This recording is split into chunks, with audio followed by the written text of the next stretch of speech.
మిట్ట మధ్యాహ్నం కూడా చక్కగా పడుకుని నాన్ వెజ్ తిని పడుకునే వాళ్ళందరినీ కూడా ఇంట్లోంచి అంటే ఇంతకుముందు 2 రాజధాని సినిమాలకి చూస్తే మీడియా అంతా నిండిపోయింది, బయట కూడా జనాలు. సో ఈ సినిమాకి కూడా అలాగే వచ్చారు. బట్ ఎందుకు వచ్చారంటే అది గోవిందరాజు గారి కోసం. ఎందుకంటే ఫ్యాక్స్ అంటే తెలియని మాకు ట్యాక్స్ అంటే ఏంటో నేర్పించిన వ్యక్తి ఆయన. సో మొన్న 2 రోజుల నుంచి ఫోన్లు వస్తున్నాయి, నైట్ టైం వస్తుంటే నీ అమ్మ జీవితం మొన్న వాచ్ 31st అయిందిగా, ఇప్పుడు ఈయన ఏ ట్యాక్స్లు కట్టమంటాడని ఎత్తలేదు. ఆ తర్వాత మా ఫ్రెండ్కి ఫోన్ చేసి ఏదో ఫంక్షన్ అంటే మా ఫంక్షన్కి అయితే ఓకేలే అని చెప్పి ఎత్తాను. సార్ గోవిందరాజు గారు, సార్ ఈ సినిమాతో వచ్చే లాభాలకి మీరు కొత్త ఆడిటర్ని పెట్టుకోవాలని కోరుకుంటున్నామండి. సో అలాగే కనెక్ట్ మూవీస్ అందరికి కనెక్ట్ అయ్యి ఈ సినిమాకి theatrical non theatrical other rights అన్నీ మంచి రేటుకి అమ్ముడయ్యి నిర్మాత ఎంఎస్ రెడ్డి గారికి అందరికీ కూడా మంచి లాభాలు రావాలని, మాధవి గారికి అలాగే మా స్నేహితుడు కేటీఎన్కి అందరికీ మంచి లాభాలు రావాలని కోరుకుంటున్నాను. అలాగే బ్రహ్మాజీ గారు ఇందాక అక్కడ చెప్తున్నారు చాలా మంచి క్యారెక్టర్ చేశారు ఇందులోని.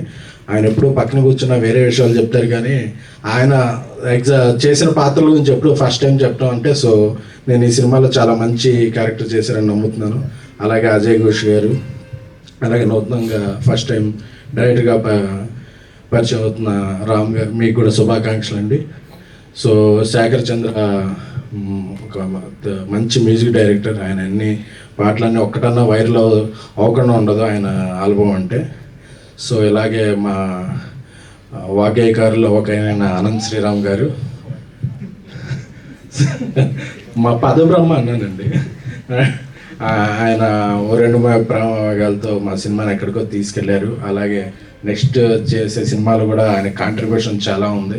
సో ఆ నెక్స్ట్ చేసే సినిమాల మ్యూజిక్ సెట్టింగ్స్లోనే ఉంటే మమ్మల్ని అందరినీ వికారాబాద్ నుంచి గుంపగత్తుగా తీసుకొచ్చారు గోవిందరాజు గారు. Thank you sir. మా సిట్టింగ్లో అయిపోయినాయి సార్, మీ గురించి మా సిట్టింగ్లో అయిపోయినాయి మీ వల్ల. ఓకే సార్, పర్లేదు. కొంచెం ఈ సంవత్సరంలో కొంచెం తక్కువ ట్యాక్స్ కట్టించండి సార్.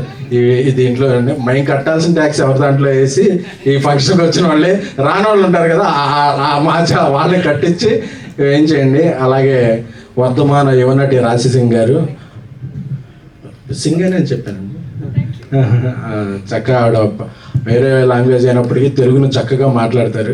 తెలుగే కదని మనకి తర్వాత అర్థమవుతుంది. సో మీరు మంచి తెలుగు